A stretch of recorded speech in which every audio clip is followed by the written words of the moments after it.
આવા બનાવ તો વશરામભાઈ વાલજીભાઈ પરમાર. શું આ ઘટના બનીને આપના શું સગા છે?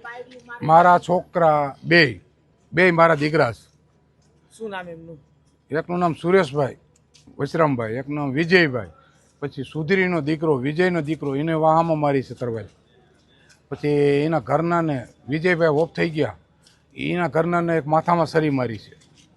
બીજા કોણ ઓફ થઈ 4 જણા, વિજયભાઈ અને સુરેશભાઈ, બે ભાઈ. શું ઘટના કી બની હતી ને ક્યારે બની હતી? બહેનો 10 સાડા 10 થયા છે. હું તો બધા હોઈ ગયા હતા, થાકી ગયા. એટલે બે મજૂરી કરે છે સાહેબ. ઘટનાનું કારણ કઈ ખબર છે? મોટરસાયકલ આની ગાડી જતી છે, મોટરસાયકલ પીડી હોય છે અને જરાક એનું ગાહણ કે આને કીધું છોકરીએ કે ધ્યાન રાખો મોટરસાયકલ ભટકાણું, તો કંઈક બીજા બોલ્યા, એમાં માંથી ઉતરી જ ગયા સરિયુંને તરબાલ્યું લઈને. શું માંગ શું છે આપની? આપણી માંગ છે કે 8-10 જણાને પકડો અને દારૂ બંધ કરાવો અમારા લતાની અંદર. એટલી અટાણા છે ને એની વાત કરો, બહુ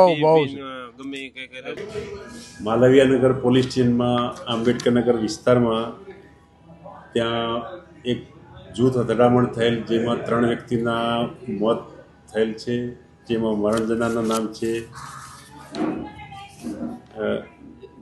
છે અરુણભાઈ વિનુભાઈ બારોટ, તેમજ સામે પક્ષે જે સુરેશભાઈ વશરામભાઈ પરમાર અને વિજયભાઈ વશરામભાઈ પરમાર, એ બંને સગાભાઈઓ છે. અને આ અકસ્માત બાઇકને અકસ્માત ગાડી અડવાથી અકસ્માત સામાન્ય અકસ્માત થવાથી બોલાચાલી થયેલ અને છરી, બેટ તેમજ તારિયા ધોકા વડે ઈજાઓ પહોંચીને હાલમાં 3 વ્યક્તિઓ ઇન્જર્ડ છે, જેમાં 2 સારવાર હેઠળ છે અને એક બેનને સામાન્ય ઈજા છે. કેટલા વાગ્યાની આસપાસ આ ઘટના બની? આ ઘટના રાત્રે 12:30 વાગ્યા આસપાસ બનાવ બનેલ છે. જૂની કોઈ અદાવત હતી છે? ના, જે હાલમાં એ તપાસ બધી ચાલુ છે. ફરિયાદ વિગતવારની લેવાઈ જાય પછી ખ્યાલ આવશે. ઈજા પામનાર બંને વ્યક્તિઓને હાલ એક્સરેની અંદર છે. ત્યારબાદ ખબર પડશે કે કઈ બાબતમાં આ જૂથ અથડામણ થયેલ. અત્યાર સુધીમાં કોઈ આરોપી હાથમાં કે પોલીસને? અરે હાલમાં પૂછપરછ ચાલુ છે.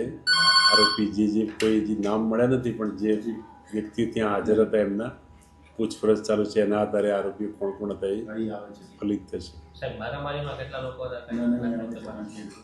ના, એમાં ત્યાં છોડાવાળા હતા અને બીજા મારવાવાળા હતા, અને એમાં જે પણ હશે મારવાવાળા અને છોડાવાળા તો સીસીટીવીના આધારે ખ્યાલ આવી જશે. એ સીસીટીવી પૂરેપૂરું કવરેજ નહીં મળતું ત્યાં જે કારખાનું છે એનો, તેમ છતાં પોલીસ શક્ય છે એટલા પૂછપરછ કરી અને જે આરોપી છે એને પકડી લેશે.